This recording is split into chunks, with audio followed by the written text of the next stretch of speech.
Hey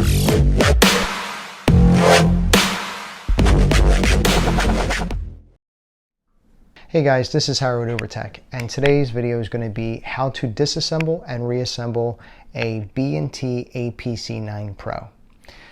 So, first thing we do, just like every other gun, is make sure that the gun is safe. So what we're going to do is we're going to pull the charging handle, and you can see that the gun has no ammo in it. Okay? The next thing we're going to do is we're going to remove the lower. And you're going to remove these two captive pins right here and here. So you push that in, and because it's a brand new gun, it's going to be a little hard to get these out. Do this.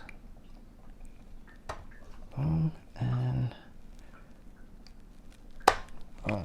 There we go. Put that aside and go on the other side here, and we're going to remove the pins. They're captive, they stay right in place, they don't fully remove from the lower, just like that.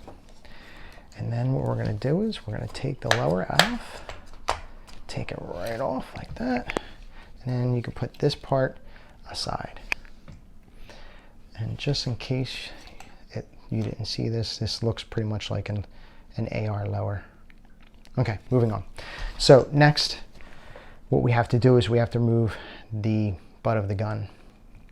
So this is the end cap with the arm brace. So how we do that is we're going to push down on this piece and up on this piece. So normally I just like push up with my thumb while pulling down with my fingers, just like that. And you're going to hear a click, and you'll also know that it's not level anymore with the gun. And then what you do is you take this part of the gun and you pull this way, and the butt of the gun the opposite direction, and you wiggle it, because again the tolerances on this gun are very, very tight and it's hard to remove. This is your recoil buffer system. It's all enclosed and you can't service it. You would have to ship this to B&T to have them fix it. Just a little piece of information. Next, what you're going to do is you're going to take your charging handle right here and you're going to push this forward. Now you're going to push it forward till it gets about here. You're going to take your recoil spring out. Okay, put this down, and then push. So if your pin right here is not perfectly aligned with that circle, you could just push it in with your finger. Just push it in a little bit, and on the other side, the pin is going to fall right out. That's it. Then from here, you can take your charging handle and push the bolt all the way to the rear.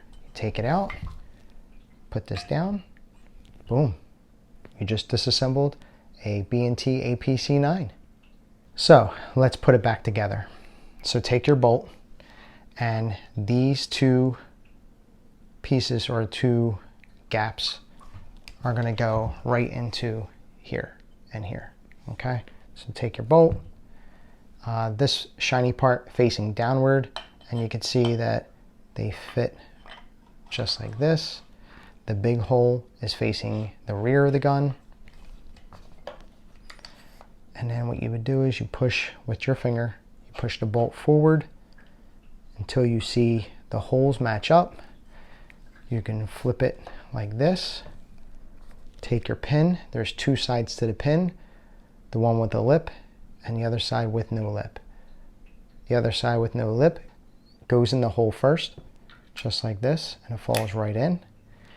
So then we take our recoil spring and we take the end with the lip right here and we put that in first. Okay, and basically what it's doing is it's going into that hole right there. Right there. Okay, so we're going to take that and we're going to push right into the hole, and we're going to keep pushing until the spring is not outside of the gun anymore. At this point, we take the butt of the gun and we take the buffer system and we put it into this area right here, just like that. And you're going to notice that this part right here is going to fit right into here. Now it's going to be tight, so you're going to have to push kind of hard to get it flush. Once it's flush, what you're going to do is you're going to push this up and this part down. Okay, done. Once you have that done, you take your lower and you put it on just like you would an AR, which is matching up these holes right here with these holes right here, these two holes on each thumb. So let's see, put the front one in first, then put the back one in. I like to turn it upside down, and then I push in the captive pins. Remember, it's very tight tolerances, so sometimes you might have to move it a little bit. Boom, it's in. Okay, you have successfully disassembled and reassembled a B&T APC9 Pro. The next thing I like to do is I like to do a function test just to make sure everything is working properly, and that is charging the charging handle. So you rack it a few times. Seems like it operates fine. You can pull the trigger, pointing the gun in a safe direction, taking the safety off, pulling the trigger. I like to put the safety on, always keep it in safe. That is it. You have successfully disassembled and reassembled an APC9 Pro. If you enjoyed this video, please give it a big thumbs up. If you haven't already, please subscribe. I can't stress to you enough how much it helps my channel grow. And also, if you have any questions, please put them in the comments. I'll try to get back to you as soon as possible. Thanks for watching my video, and I'll see you in the next one.